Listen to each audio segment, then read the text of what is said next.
فرمان مصطفیٰ صلی اللہ علیہ وآلہ وسلم ہے، جو شخص مجھ پر درود پاک پڑھنا بھول گیا وہ جنت کا راستہ بھول گیا۔ بسم اللہ الرحمن الرحیم۔ السلام علیکم۔ ایسا عمل جو گاہکوں کو کھینچ لائے۔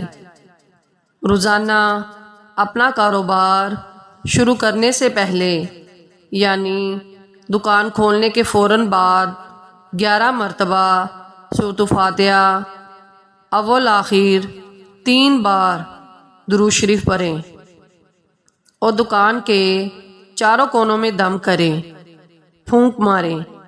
انشاءاللہ کاروبار میں برکت ہوگی، گاہکوں کی ریل پیل ہو جائے گی انشاءاللہ۔